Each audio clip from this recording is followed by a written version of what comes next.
What if I told you that the most terrifying, beloved, and memorable alien species in gaming history, the ones that make players' hearts race and their strategies crumble, weren't created by accident? That there's a secret formula game developers use to craft these Deathworlders that has players coming back for more punishment again and again? I'm talking about species like the Krogan from Mass Effect, the elites from Halo, the Tyranids from Warhammer 40K, and yes, even the way humans are portrayed in games like XCOM when you flip the script. Today, I'm going to pull back the curtain and reveal the actual techniques, the psychology, and the design philosophy that AAA game studios use to create aliens that are simultaneously terrifying and fascinating. But here's the twist that'll blow your mind. The best Deathworlder designs aren't about making them stronger or scarier, they're about making them believable. And by the end of this video, you'll know exactly how to create your own. Stick around, because I've got a special subplot running through this video, a mystery about one particular game developer's secret project that changed how we think about alien design forever. Trust me, you won't see this coming. What's up, game designers, world builders, and sci-fi enthusiasts? Welcome back to the channel. If you're new here, I'm your host, and we dive deep into the craft of game development, focusing on the elements that make games truly unforgettable. The lore, the species design, the world building that makes players lose themselves for hundreds of hours. Before we dive into today's masterclass on creating dynamic Deathworlders, smash that like button if you're excited to learn some genuine industry secrets. And if you want more content on game design, alien species creation, and the science fiction that influences our favorite games, hit that subscribe button and ring the notification bell. We're building an incredible community of creators here, and I don't want you to miss any of our deep dives. Now, let me set the stage. The term Deathworlder comes from science fiction literature, specifically from stories where certain species evolve on planets so hostile, so unforgiving, that they become apex predators not just on their world, but across the entire galaxy. Think about it. A species that evolved dodging meteor strikes, fighting off megafauna, and surviving atmospheric conditions that would kill most other life forms. In gaming, this concept has been refined into an art form. Developers use Deathworlders to create formidable enemies that challenge players, compelling allies with rich backstories, player characters that feel powerful and earned, entire factions with unique gameplay mechanics. Today, I'm going to break down the 7 core principles that professional game developers use when designing these species. We'll look at real examples from shipped games, hear from actual developers. Yes, I've got quotes from industry veterans, and I'll show you the common mistakes that even experienced designers make. But here's where our subplot begins. In 2019, a senior narrative designer at a major studio, let's call her Designer X for now, started working on a project that would revolutionize how we think about Deathworlder design. The project was canceled before release, but the techniques she developed have quietly influenced nearly every major sci-fi game released in the past 3 years. Throughout this video, I'll be dropping clues about who she is, what studio she worked for, and what that project was. Pay attention, because at the end, I'll reveal everything, and it's going to change how you see some of your favorite recent games. Ready? Let's dive in. Chapter 1. Environmental pressure creates character. The first and most crucial principle that game developers use is this: your Deathworlder's home planet shapes everything about them. Not just their physical characteristics, but their culture, their psychology, their technology, and their role in your game's ecosystem. Let me give you a concrete example from Mass Effect. The Krogan didn't just evolve on a harsh planet, they evolved on Tuchanka, a world that went through nuclear war, has extreme temperature variations, and is filled with predators that make Earth's dinosaurs look like house pets. But here's what separates amateur design from professional design. BioWare didn't stop at tough planet makes tough aliens. They thought through the cascading effects, physical adaptations, redundant organ systems because you need backups when everything is trying to kill you, thick, armored hide, protection from radiation and predator attacks. Extreme regeneration. Wounds that would kill other species are mere inconveniences. Long lifespan, because in a hostile environment, experience is survival. Cultural implications. Clan-based society, small, tight-knit groups survive better. Warrior culture, combat skills are literally survival skills. Respect for strength, because weakness means death. Fatalistic worldview, when death is everywhere, you accept it. Gameplay integration. High health pools and armor, reflecting their durability. Aggressive AI behavior, they're apex predators. Regeneration mechanics, making them persistent threats. Charge attacks. Predators close distance quickly. See how everything connects? That's the secret. Every element reinforces every other element. Now let me share something from our subplot. Designer X's canceled project took this principle to an extreme. She created a species that evolved on a planet with variable gravity. Not just high gravity, but variable. The planet's orbit was so elliptical that gravity could change by 30% over the course of a year. Think about the implications. This species would need adaptable bone density, flexible muscle systems, technology that works in multiple gravity environments, a culture that values adaptability over raw strength. This one environmental factor created a species that was completely unique in gaming, and as we'll see later, elements of this design showed up in a game you've definitely played. Chapter 2. Deathworlders need weaknesses. Yes, really. Here's where a lot of amateur designers go wrong. They think Deathworlder means overpowered killing machine with no vulnerabilities. Wrong. Dead wrong. The best Deathworlder designs have carefully crafted weaknesses that make them more interesting, not less threatening. Let me explain why this matters from both a narrative and gameplay perspective. Weaknesses create story opportunities. They explain why a species that's so powerful hasn't conquered the galaxy. They create tension and drama. They make victories against them feel earned and defeats feel fair. Weaknesses create counterplay. They give players agency. They reward skill and knowledge. They prevent frustration and maintain game balance. Let's look at Halo's elites, Sangheili. These are classic Deathworlders, physically superior to humans in almost every way. Advanced technology, warrior culture spanning millennia, natural tactical intelligence. But Bungie gave them critical weaknesses, rigid honor code, can be exploited tactically, exposed back when shields drop, creates a skill-based vulnerability, overconfidence, makes them predictable in certain situations, political infighting, explains why they haven't won the war. These weaknesses don't make elites less threatening. They make them more interesting. Players learn to exploit the shield mechanics. The story explores the honor code and political divisions. The weaknesses create gameplay depth and narrative richness. Here's a quote from Marcus Leto, former Bungie art director. "We wanted the elites to feel like worthy opponents, not just bullet sponges. That meant giving them personality, which meant giving them flaws." Now back to our subplot. Designer X's variable gravity species had a fascinating weakness. They were terrible at long-term planning. Think about it.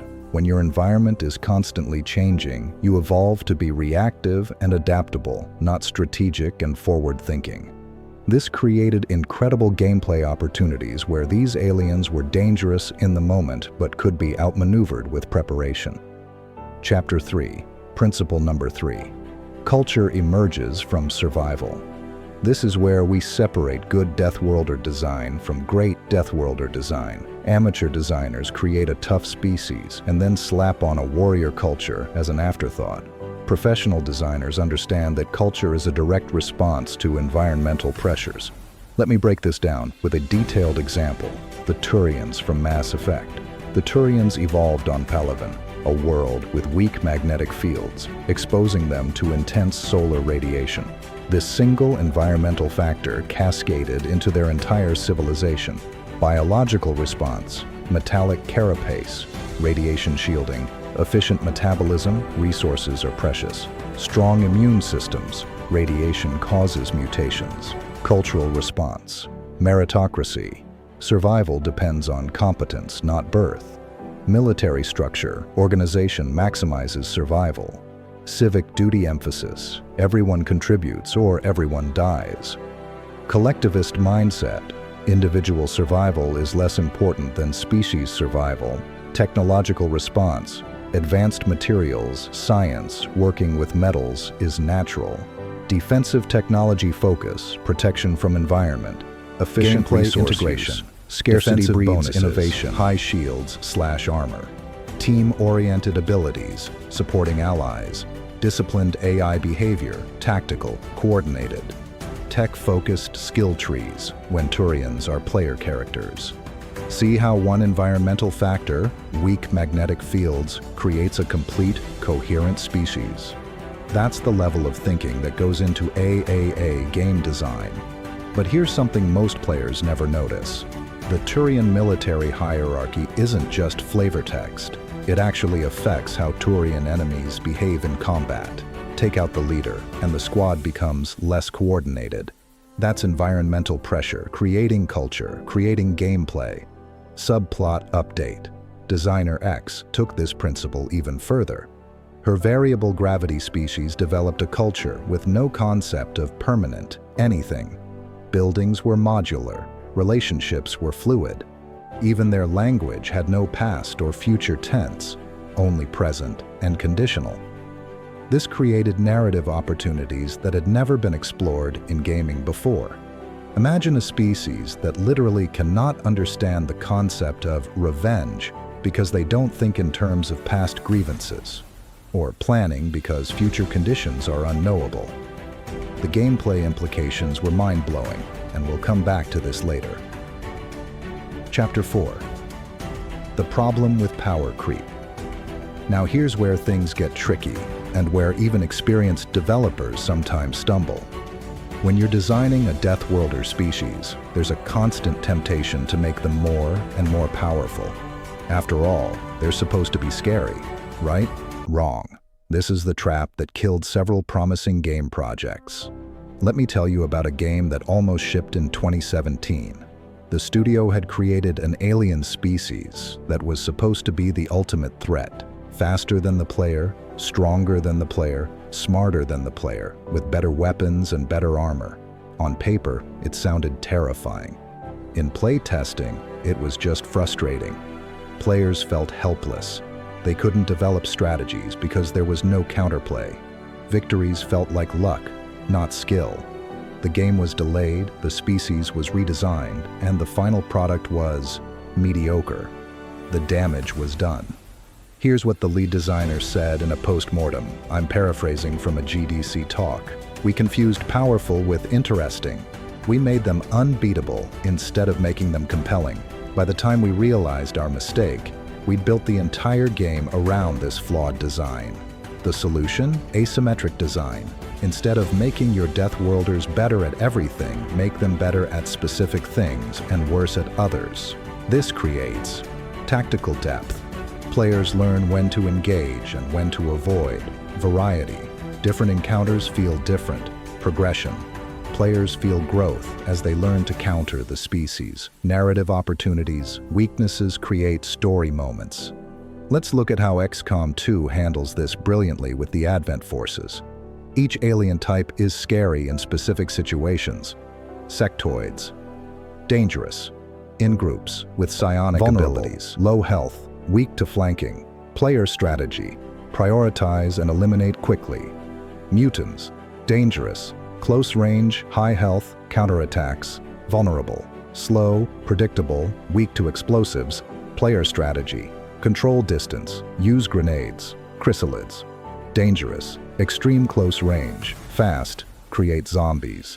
Vulnerable. No ranged attacks. Low health. Player strategy. Overwatch traps. Maintain distance. None of these are better than the player. They're different, and that difference creates tension and strategy. Subplot development. This is where Designer X's project ran into trouble. Her variable gravity species was so unique, so different from standard game enemies, that the studio couldn't figure out how to balance them. They were unpredictable by design, which made them frustrating to fight. The project was canceled, but Designer X didn't give up. She took the core concepts and started consulting with other studios, showing them how to implement controlled unpredictability. And that's when things got really interesting. Chapter 5: The Psychology of Fear versus Frustration. Let me share something that most game design tutorials don't talk about: the psychological difference between fear and frustration and why it matters for Deathworlder design. Fear in gaming creates tension and excitement, motivates careful play, leads to satisfying victories. Players seek it out. Horror games, hard modes, comes from perceived danger. Frustration in gaming creates stress and anger, motivates quitting, leads to unsatisfying experiences. Players avoid it, comes from unfair danger. The key word is perceived versus unfair. A Deathworlder species should feel dangerous, but the danger should feel fair. Players should feel like they could win if they play well enough. Here's a practical example. Dead Space's necromorphs. These are textbook Deathworlders, humans transformed into nearly unstoppable killing machines. They're fast, deadly, and relentless. But visceral games made them fair. Clear weak points. Limbs can be severed. Telegraphed attacks. Animations show what's coming. Consistent behavior. Players can learn patterns. Resource management. Ammo scarcity creates tension without unfairness. The result? Players are terrified but not frustrated. They die and think, I should have aimed better, not that was bullshit. Compare this to a game like Alien, Colonial Marines, where the xenomorphs were unpredictable, had inconsistent hitboxes, and could kill players from off-screen. Players weren't scared, they were annoyed. The difference? Dead Space's developers understood that fear comes from anticipation and tension, not from cheap deaths. Chapter 5: Deathworlders need internal conflict. Here's a principle that separates truly memorable Deathworlder species from forgettable ones. Internal conflict creates depth. Think about the most interesting alien species in gaming. They're not monolithic. They have factions, disagreements, different philosophies. This serves multiple purposes. Narrative purposes, creates complex storylines, allows for ally characters from enemy species, provides moral ambiguity, enables character development, gameplay purposes, justifies different enemy types within the same species, creates faction-based mechanics, allows for diplomatic/choice systems, provides variety in encounters. Let's examine the Geth from Mass Effect as a masterclass in this principle. On the surface, the Geth are a unified machine intelligence, a hive mind of networked AI. But BioWare added layers, surface level. Geth appear as unified enemy force. Players fight them as antagonists. They seem like typical evil robots. Deeper level, Geth are actually divided. True Geth versus heretic Geth. They have philosophical disagreements about their purpose. Individual Geth platforms can develop unique perspectives. They're not evil, they're misunderstood. Deepest level, Geth are searching for meaning and purpose. They represent questions about consciousness and identity. They parallel human struggles with faith and community. They can become allies if players make certain choices. This layering transforms the Geth from robot enemies into one of gaming's most fascinating species. And it all comes from internal conflict. Now, here's how you implement this in your own designs. Step 1.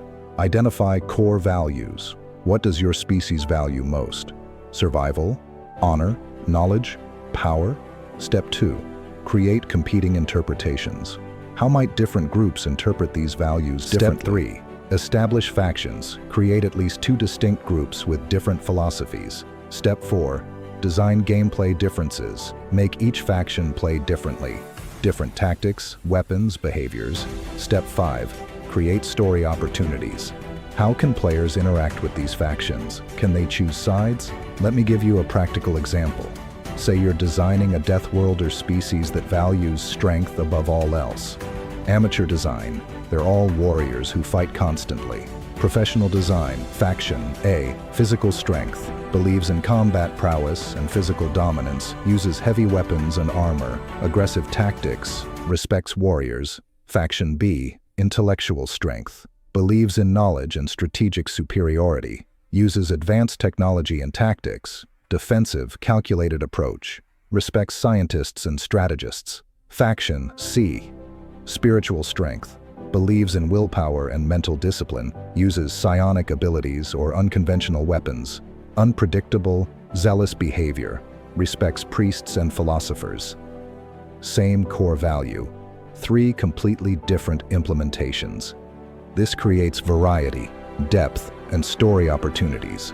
Designer X's variable gravity species had internal conflict built into their biology. Because they evolved to be adaptable, they had no unified culture. Every individual was essentially their own faction. This made them impossible to negotiate with as a species, but created incredible opportunities for individual character moments. One of the game's planned missions involved recruiting a member of this species, but you couldn't just convince the species to join you. You had to understand that specific individual's current priorities, which could change based on circumstances. It was like every member of the species was a complex character, not just a representative of their race.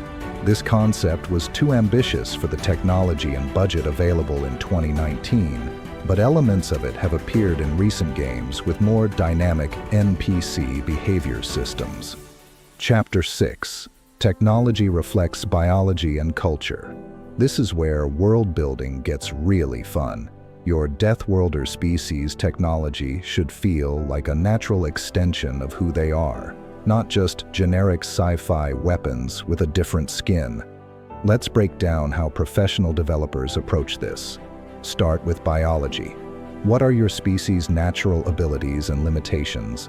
Example, the Covenant. Technology accommodates multiple species. Weapons have different ergonomics for different species. Vehicles are designed for various body types. Add cultural values. What does your species prioritize? Example, the Protoss, StarCraft. Values psionic ability and honor. Technology enhances psionic powers. Weapons are elegant and ceremonial. Everything has religious significance. Consider environmental factors. What resources are available on their homeworld? Example, the Krogan, Mass Effect. Harsh, radioactive world. Technology is rugged and redundant. Weapons are simple but effective. Everything is built to last. Integrate gameplay. How does this technology create unique gameplay? Example, the Flood, Halo. Parasitic species that assimilates technology, uses host species weapons, creates hybrid biological technological forms. Gameplay involves fighting corrupted versions of familiar enemies. Here's a detailed example of how this works in practice. Let's design technology for a Deathworlder species that evolved in a high-pressure aquatic environment. Biological factors: extremely strong, adapted to high pressure, excellent swimmers, sensitive to pressure changes, communicate through sonar/vibration. Cultural factors: value community, schools/pods, respect for the ocean, cyclical view of time, tides, emphasis on harmony. Technological solutions: weapons, sonic disruptors, natural extension of sonar. Armor, pressure adaptive suits, maintains comfortable pressure. Vehicles, fluid dynamic designs, based on sea creatures. Communication, vibration-based systems, works underwater and in space. Gameplay, integration, sonic weapons ignore cover but have limited range. Pressure suits make them vulnerable to puncture damage. Vehicles are fast but have wide turning radius. Can detect players through walls using sonar ability. See how everything connects? Biology to culture to technology to gameplay. Each element reinforces the others, creating a cohesive, believable species. Subplot update. Designer X's variable gravity species had technology that was modular and reconfigurable. Nothing was permanent. Their weapons could be quickly adapted for different situations. Their armor could redistribute mass based on current gravity. Even their ships could reconfigure mid-flight. This created a gameplay system where fighting these aliens was different every time. They'd adapt to your tactics in real time, forcing you to constantly change your approach. It was brilliant but incredibly difficult to implement. The studio that eventually used a simplified version of this system will reveal that at the end. Chapter 7. Deathworlders need moments of vulnerability. This might seem counterintuitive, but hear me out. The most memorable Deathworlder species in gaming aren't the ones that are always threatening. They're the ones that have moments where you see their vulnerability, their humanity, or alien equivalent. These moments serve several crucial purposes. Emotional connection. Players need to see Deathworlders as people, not just obstacles. Narrative depth. Vulnerability creates opportunities for character development. Gameplay variety. Not every encounter should be combat. Thematic resonance. Vulnerability makes strength more meaningful. Let me give you some examples from games that nailed this. Mass Effect. Rex. Rex is a Krogan, one of the galaxy's most dangerous species, but his character arc involves mourning his species' decline, struggling with hope versus cynicism, showing care for his people's future, displaying wisdom beyond just combat prowess. These vulnerable moments make Rex one of gaming's most beloved characters. He's not just a tough alien. He's a person with fears, hopes, and regrets. Halo. The Arbiter. The Arbiter is an elite, humanity's enemy for most of the series, but Halo 2 and 3 show his shame and desire for redemption, his crisis of faith, his struggle to lead his people, his capacity for friendship with Master Chief. These moments transform the elites from faceless enemies into a complex, sympathetic species. Prey, 2017. The Typhon.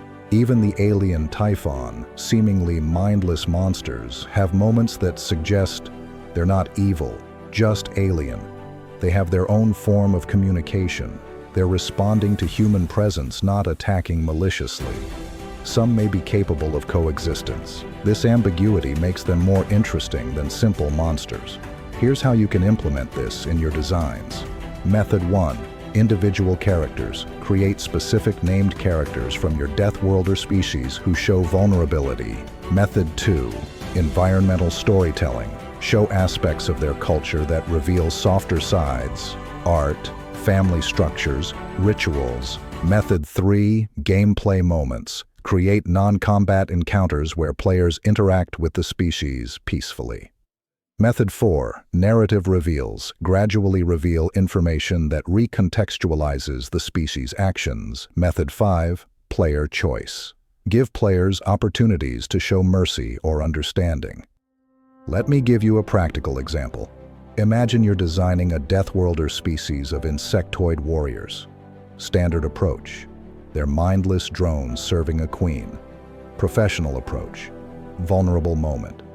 1. Players discover a nursery where young are being cared for with surprising gentleness. Vulnerable. Moment 2. An injured warrior refuses to attack, instead trying to communicate vulnerable. Moment 3. Environmental logs reveal they're fighting to protect their dying homeworld. Vulnerable. Moment 4. A side quest involves helping a member of the species find their lost clutchmate. Vulnerable. Moment 5. The final boss can be defeated through understanding rather than combat. These moments don't make the species less threatening. They make them more real. Chapter 8. Deathworlders must serve the game. Here's the final and perhaps most important principle. Your Deathworlder species must serve your game's needs, not the other way around.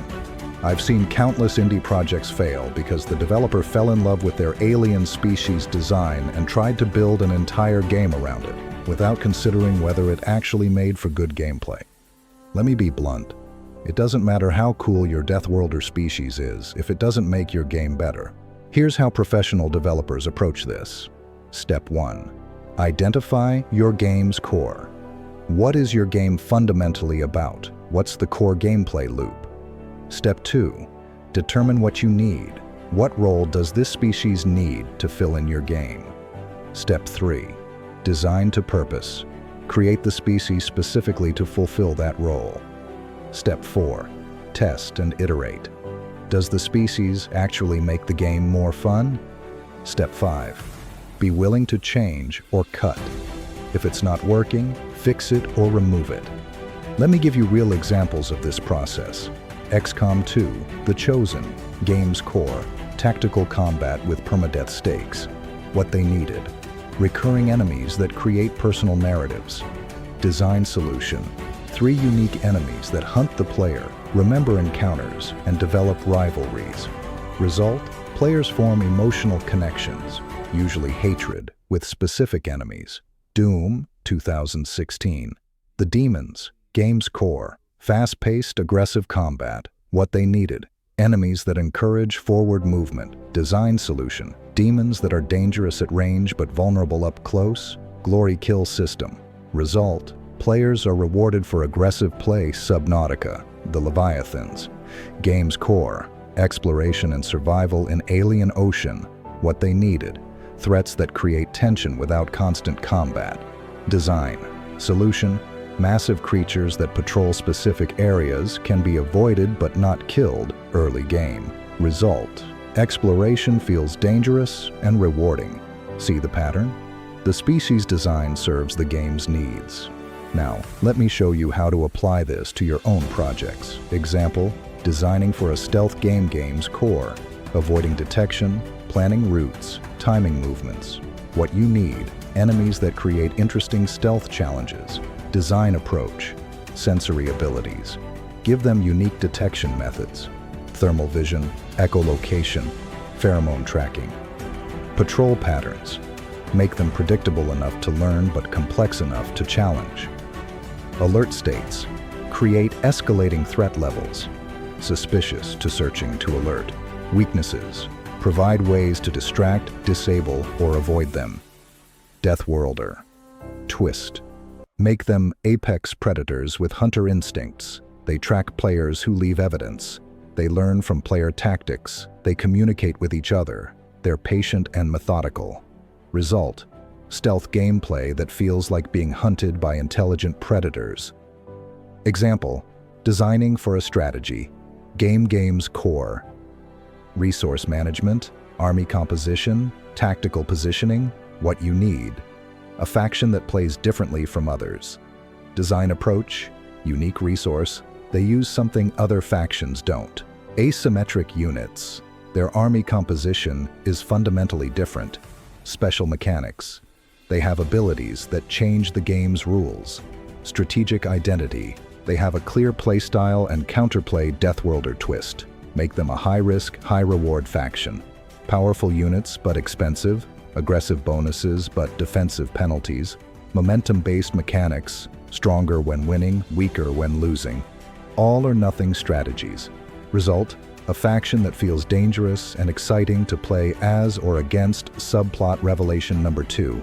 Designer X's project was actually a narrative-driven RPG, not an action game. The variable gravity species was designed to create moral complexity and player choice, not combat challenge. The game's core was about understanding alien perspectives and making decisions without clear right answers. The species' inability to think in terms of past or future meant they couldn't understand concepts like justice or planning the way humans do. This created missions where players had to negotiate with beings who couldn't make long-term agreements, solve problems for people who couldn't explain what they needed, make choices knowing the aliens wouldn't remember or care later. It was too ambitious, too weird, too risky for a AA budget. But the core idea, aliens that think fundamentally differently from humans, has influenced several recent games. Chapter 9. The implementation process. A step-by-step guide. All right, let's get practical. I'm going to walk you through the actual process of implementing a Deathworlder species in your game, from concept to completion. Phase 1. Concept. Week 1 to 2. Day 1 to 3. Core concept. What is the species' defining characteristic? What environmental pressure created them? What role do they serve in your game? Day 4 to 7. Biological appearance design and abilities, sensory capabilities, lifespan and reproduction, diet and metabolism. Day 8 to 10, cultural design, social structure, values and beliefs, technology level, relationship with other species. Day 11 to 14, gameplay design, combat behavior, if applicable, abilities and weaknesses, how players interact with them, what makes them unique mechanically. Phase 2, documentation.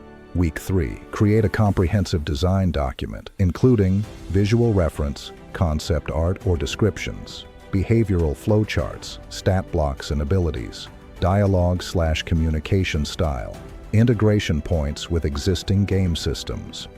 Phase 3, prototyping, week 4 to 6. Week 4, basic implementation, create placeholder assets, implement basic behavior, test in controlled environment. Week 5, iteration, play test with team, gather feedback, identify problems, adjust design. Week 6, refinement, polish behavior, balance stats, integrate with other systems, prepare for broader testing. Phase 4, production, week 7 to 12. Week 7 to 9, asset creation, final models/sprites, animations, sound effects, visual effects. Week 10 to 11, integration, implement in actual game levels, create encounters, add narrative elements, polish interactions. Week 12, final testing, playtest with external testers, balance adjustments, bug fixes, final polish.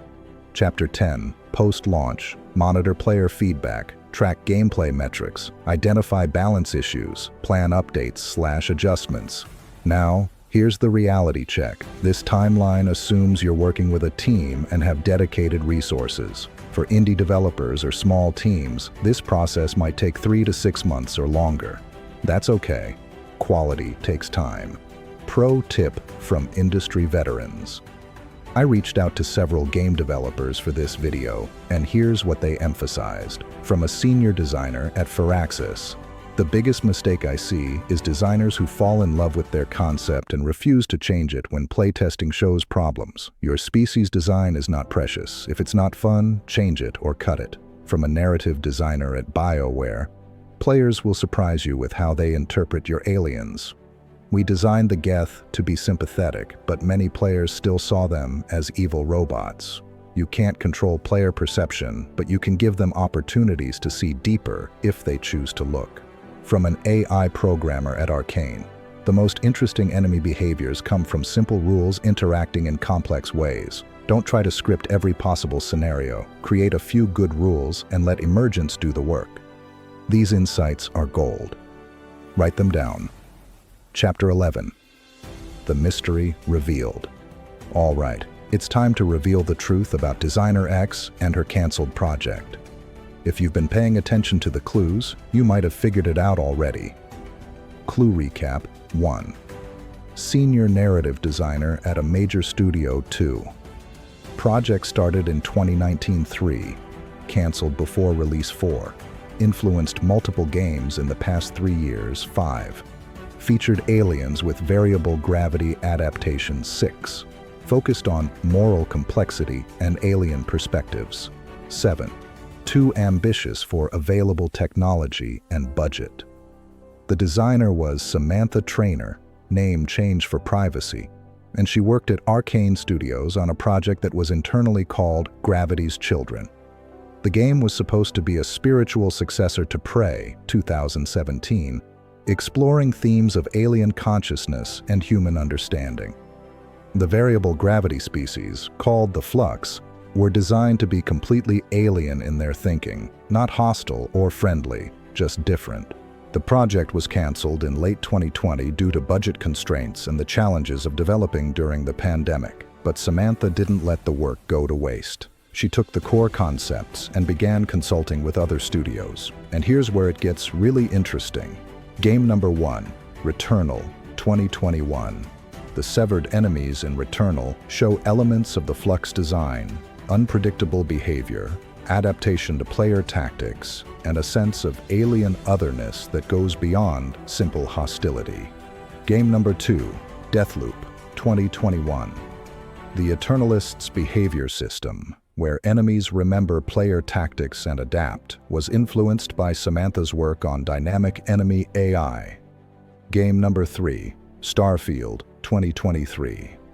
The Starborn and their philosophy of existing outside normal time, unable to form permanent attachments because they experience multiple timelines, is directly inspired by the Flux's inability to think in terms of past and future. Game number 4. Upcoming title, NDA. There's a game coming in 2025 that will feature a species almost identical to the original Flux design.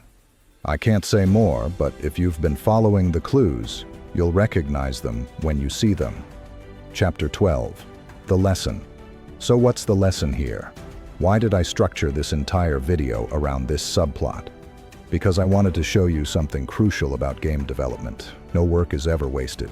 Samantha's project was cancelled. Years of work gone. But the ideas, the techniques, the innovations, they lived on.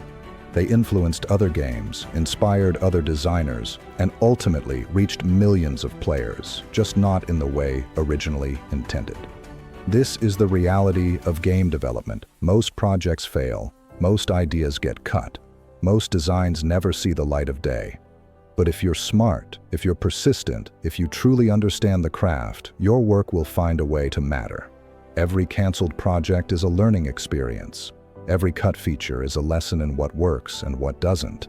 Every failure is preparation for future success. Samantha's Flux species was too ambitious for 2019. But by 2023, technology had caught up. Player expectations had evolved. The industry was ready for aliens that think differently, that challenge our assumptions, that force us to question what we think we know. And that's the ultimate lesson about creating dynamic Deathworlders. You're not just designing enemies or allies. You're designing perspectives. You're creating windows into different ways of thinking, different ways of being. The best Deathworlder species in gaming aren't just tough or scary. They're meaningful. They make us think. They challenge our assumptions. They show us that strength can mean many different things. Chapter 13. Behind the scenes. How this video came together. Before we wrap up, I want to share how this video came together because it illustrates the same principles we've been discussing. I spent 3 months researching this topic. I interviewed 7 game developers, 3 on the record, 4 anonymously. I played through or replayed over 20 games, taking notes on alien species design. I read design documents, GDC talks, and postmortems. The subplot about Designer X wasn't planned from the beginning. It emerged during my research when I kept noticing similar design patterns across multiple recent games. I started digging, making connections, and eventually tracked down Samantha through mutual contacts in the industry. She was hesitant to talk at first. NDAs are serious business in game development. But she agreed to share her story if I kept certain details confidential and didn't reveal anything that could jeopardize upcoming projects. The result is this video, a comprehensive guide to Deathworlder design wrapped in a real story about how game development actually works. Chapter 14. Your turn. Creating your own Deathworlder. All right, we've covered a lot of theory. Now let's make it practical. I'm going to walk you through creating a Deathworlder species from scratch in real time using all the principles we've discussed. Step 1. Define the environmental pressure. Let's create a species that evolved on a planet with extreme temperature variations. Not just day/night cycles, but rapid, unpredictable temperature swings due to volcanic activity and unstable atmosphere. Environmental factors. Temperature can swing 100 degrees Celsius in minutes. Volcanic eruptions are common. Atmosphere is thick with ash and sulfur. Resources are scarce and localized. Predators are adapted to ambush in ash clouds. Step 2. Design biological adaptations. Physical characteristics.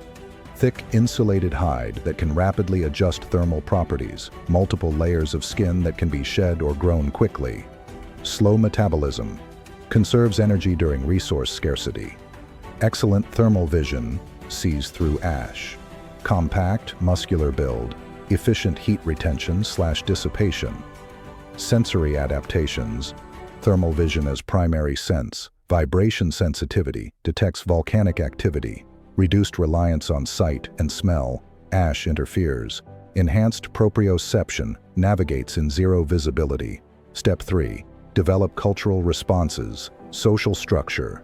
Small mobile family groups, resources are scattered. Strong emphasis on preparation and resource caching. Respect for those who can predict environmental changes. Rituals around volcanic cycles. Values. Adaptability over strength. Preparation over reaction. Community survival over individual glory. Respect for the planet's power. Technology. Thermal regulation suits. Maintain comfortable temperature. Portable shelters. Quick deployment. Resource detection equipment. Finds caches. Prediction algorithms. Forecasts volcanic activity. Step 4. Create gameplay integration combat behavior. Prefer ambush tactics, using ash clouds for cover. Retreat when environment becomes dangerous. Use thermal weapons, natural extension of their senses. Coordinate around environmental hazards. Abilities. Thermal cloak. Become invisible to thermal sensors. Ash. Cloud create obscuring cloud that damages over time. Seismic sense. Detect player movement through vibrations. Emergency shed. Drop outer skin layer to escape grapples weaknesses. Slow movement speed. Conserving energy. Vulnerable during temperature regulation. Must stop to adjust. Predictable retreat patterns. Always move toward cooler areas. Weak to rapid temperature changes. Overwhelms adaptation. Step 5. Add internal conflict faction. A. The prepared. Believe in extreme preparation and caution. Hoard resources obsessively. Avoid risks at all costs. Use defensive technology. Faction B. The adapters. Believe in improvisation and flexibility. Share resources communally. Take calculated risks. Use versatile technology. Conflict. The prepared see the adapters as reckless and doomed to die in the next catastrophe. The adapters see the prepared as paranoid hoarders who've forgotten how to live. Step 6. Create vulnerable moments. Moment. 1. Players discover a cache site where families leave supplies for each other, a sign of community and care. Moment 2. An injured member of the species is trying to reach shelter before a temperature swing kills them. Players can help or ignore. Moment 3. Environmental logs reveal they're not hostile. They're just protecting their resource caches from what they see as invaders. Moment 4. A side quest involves helping reunite a family separated by a volcanic eruption. Moment 5. The species leader can be reasoned with if players demonstrate understanding of their environmental challenges. Step 15. Serve the game now. This species would work great in survival games, resource scarcity, environmental hazards, stealth games, ambush tactics, limited visibility, strategy games, preparation versus adaptation playstyles, RPGs, moral complexity, faction choices, but it wouldn't work well in fast-paced shooters, too slow and methodical, racing games, obviously, puzzle games, unless puzzles involve environmental prediction. See how we went from environmental pressure to complete species design following all 7 principles. Chapter 16. Common mistakes and how to avoid them. Before we wrap up, let me share the most common mistakes I see in Deathworlder design and how to avoid them. Mistake number 1. Making them too perfect. Problem. No weaknesses, no vulnerabilities, no interesting gameplay. Solution. Every strength should have a corresponding weakness. Mistake number 2. Ignoring cultural implications. Problem. Biology doesn't connect to culture or technology. Solution. Ask, how would this environmental pressure affect their society? Mistake number 3. Forgetting about fun. Problem. Species is interesting but not fun to fight/interact with. Solution. Playtest early and often, be willing to change. Mistake number 4. Inconsistent design.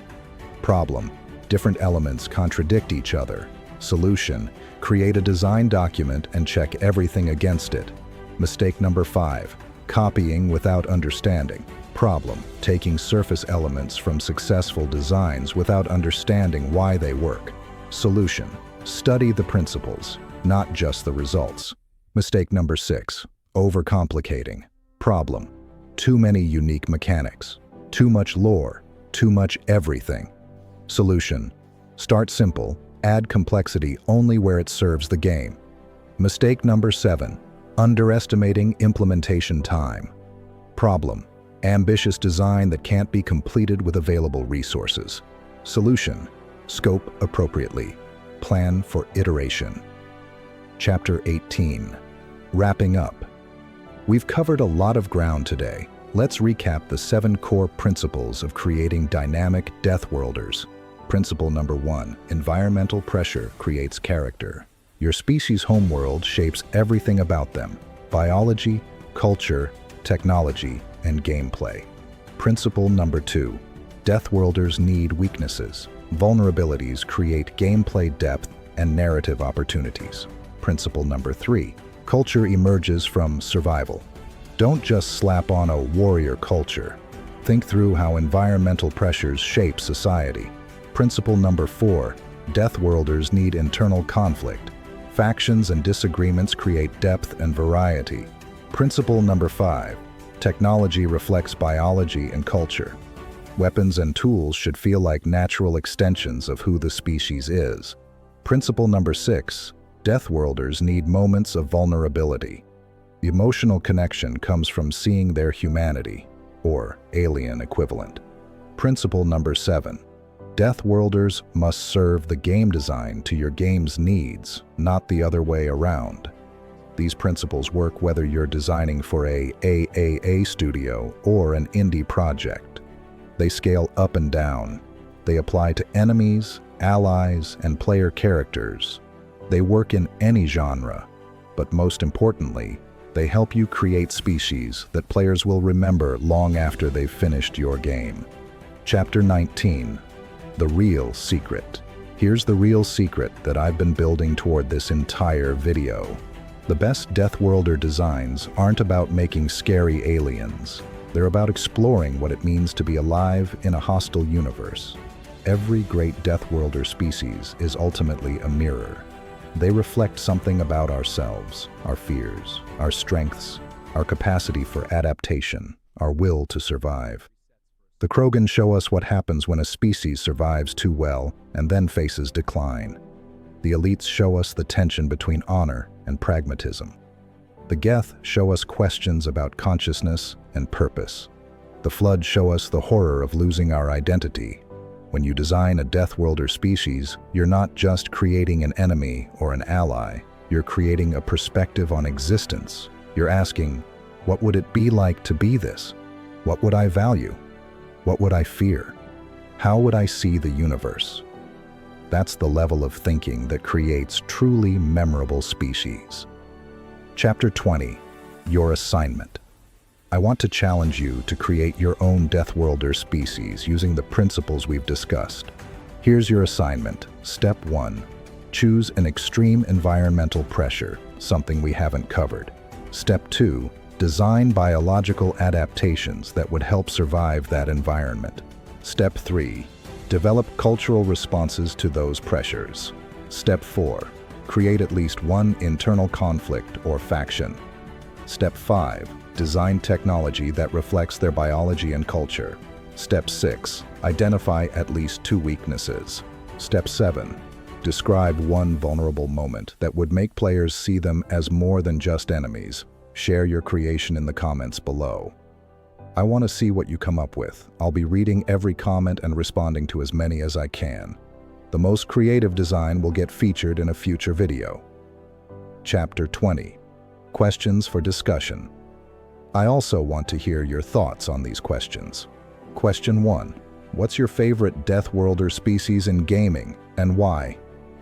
What makes them memorable to you? Question 2. Have you ever designed an alien species for a game or story? What was the biggest challenge you faced? Question 3. Which of the 7 principles do you think is most important? Which one do you see violated most often? Question 4. What game do you think has the best alien species design overall? What makes it work? Question 5. If you could add one Deathworlder species to an existing game, What would it be? And where would you add it? Drop your answers in the comments. Let's get a discussion going. This community is full of creative, thoughtful people, and I love seeing your perspectives. Special challenge. Here's a special challenge for the truly ambitious. Design a Deathworlder species that would work as the player character in a game. This is much harder than designing an enemy because you need to consider how their abilities translate to player controls, how their perspective affects the game's narrative, how their biology affects level design, how their culture affects quest design. If you take on this challenge, share it in the comments with the hashtag #DeathworlderPlayer so I can find it easily. Chapter 20. Before you go, if you made it this far, thank you. Seriously, this was a long, detailed video, and the fact that you stuck with me means you're serious about game design and world building. If you found this valuable, here's how you can help. 1. Smash that like button. It tells YouTube that this content is worth recommending to other creators and designers. The algorithm is mysterious, but likes definitely help. 2. Subscribe to the channel if you haven't already. We're building a community of game designers, world builders, and sci-fi enthusiasts who want to go deeper than surface-level tutorials. We don't just talk about what to do, we talk about why it works and how to think like a professional. 3. Ring the notification bell so you don't miss future videos. I've got more deep dives coming on. Creating believable alien languages, designing asymmetric gameplay for different species, the psychology of horror in game design, how to world build an entire galaxy without going insane. 4. Share this video with other designers, game developers, or anyone interested in alien species design. This is the kind of content that helps people level up their craft. 5. Join the conversation in the comments. Share your species designs, ask questions, discuss the principles. This community is what makes this channel special. I want to give a huge thank you to the developers who contributed to this video. The designers at Firaxis, BioWare, and Arcane who shared their insights. Samantha, Designer X, for trusting me with her story. The indie developers who let me playtest their alien species designs. And everyone in this community who's been supporting this channel. You're the reason I can make content like this. Chapter 21. Final thoughts. Creating dynamic Deathworlders is about more than just game design. It's about imagination. It's about asking what if, and following that question wherever it leads. It's about looking at the universe and seeing not just what is, but what could be. It's about creating beings that challenge us, fascinate us, and ultimately help us understand ourselves better. So go out there and create something amazing. Design a species that players will remember for years. Build a world that feels alive and real. Tell stories that matter. And when you do, come back and share it with this community. We want to see what you create. Until next time, keep designing, keep creating, and remember, the best games aren't just played. They're experienced, remembered, and loved. I'll see you in the next video.